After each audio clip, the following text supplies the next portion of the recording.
আজকে তাকিয়ে দেখুন ভিয়েতনামের দিকে, আজকে উত্তর কোরিয়া, গণতান্ত্রিক কোরিয়া, আজকে কিউবা, লাওস সমাজতান্ত্রিক অর্থনীতি এগোচ্ছে।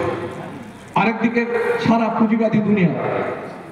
আজকে ভারতবর্ষ গোটা দুনিয়া জুড়ে আজকে মানুষের জীবন জীবিকার উপরে আজকে আক্রমণ, কলকারখানা বন্ধ হয়ে যাচ্ছে,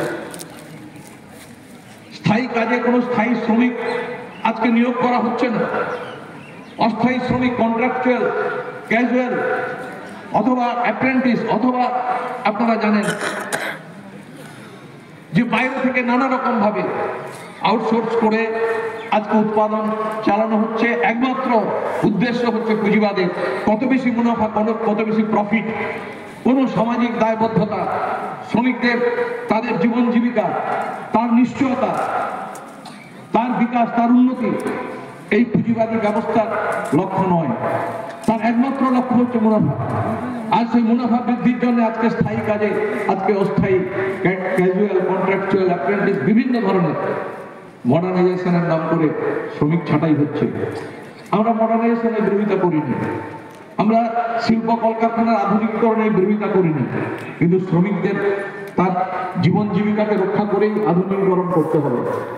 আজকে আর্টিফিশিয়াল, আজকে যে সমস্ত যন্ত্রপাতি আজকে আসছে, রোবট আসছে, নানা রকম ভাবে আজকে শিল্পপতি, পুঁজিপতিরা আজকে তাদের মুনাফার জন্য আজকে গোটা উৎপাদন ব্যবস্থাকে যেদিকে নিয়ে যাচ্ছে, সেখানে মানুষ এবং সমাজের প্রতি কোনো দায়বদ্ধতা নেই।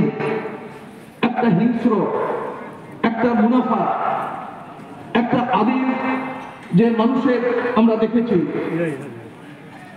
যে প্রক্রিয়াতে পুঁজির শোষণ এবং তার মুনাফার জন্য তারা কত হিংস্র হতে পারে, এবং সেই প্রক্রিয়ার মধ্য দিয়ে সমস্ত মানবতা, মূল্যবোধ, সামাজিক দায়িত্ববোধ এই সব কিছুকে আজকে ত্যাগ করা হয়েছে। আজকে গোটা পশ্চিমবাংলায় গ্রামে গ্রামে আমাদের ছেলে মেয়েদের কাজ নেই, কৃষকের হাতে কাজ নেই, শ্রমিকের হাতে কাজ নেই, কলকারখানা বন্ধ হয়ে যাচ্ছে, নতুন শিল্প বিনিয়োগ হচ্ছে না। একটা ভয়ঙ্কর একটা অর্থনৈতিক সংকটের মধ্যে সারা পুঁজিবাদী দুনিয়া, এবং এটাকে আজকে বলা হচ্ছে পুঁজিপতিদের পক্ষ থেকে, আমাদের দেশের শাসক শ্রেণীর পক্ষ থেকে, যে দেশ এগিয়ে চলেছে, সমাজ এগিয়ে চলেছে, অর্থনীতি এগিয়ে চলেছে। কিন্তু আমরা সবাই জানি মানুষের জীবনযাত্রা, মানুষের যে অর্থনৈতিক অবস্থা দিন দিন অবনতি ঘটছে, বেকারি বাড়ছে। গোটা পশ্চিমবাংলার হাজার হাজার লক্ষ লক্ষ যুবক আজকে অন্য রাজ্যে পরিযায়ী শ্রমিক হিসাবে কাজের সন্ধানে যাচ্ছে। একসময় পশ্চিমবাংলাতে প্রতিদিন সারা ভারতবর্ষ থেকে মানুষ আসত। এই দুর্গাপুর, আসানসোল, এই রানীগঞ্জ, আমাদের ব্যারাকপুর শিল্পাঞ্চল, কলকাতা, হলদিয়া, হাওড়া শিল্পাঞ্চল, যেখানে গোটা ভারতবর্ষের মানুষ এসে এখানে কাজ করতেন একটা সময়। আজকে কেন্দ্রীয় সরকারের নীতি, বর্তমান আমাদের রাজ্যের শাসক দলের নীতির জন্য গোটা শিল্পাঞ্চল আজকে শ্মশানে পরিণত হয়েছে। একটা ভয়ঙ্কর পরিস্থিতির মধ্যে আজকে আমাদের রাজ্য এবং সারা দেশের শ্রমজীবী মানুষ এবং সাধারণ মানুষ, এর বিরুদ্ধে আজকে শ্রমিক শ্রেণীকে সংঘবদ্ধ করতে হবে, ঐক্যবদ্ধ করতে হবে। এই পুঁজিবাদী শোষণের বিরুদ্ধে আমাদের লড়াই করতে হবে।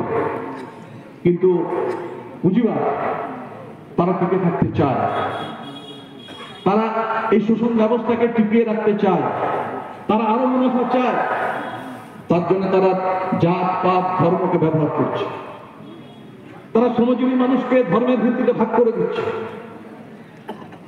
তারা নানা রকম ভাবে অসত্য প্রচার করছে, নির্মাণ করছে, এইভাবে মানুষকে প্রভাবিত করছে, করে টিকে থাকতে চাইছে। গোটা দুনিয়া জুড়ে দক্ষিণপন্থী শক্তি তারা মাথা তুলছে।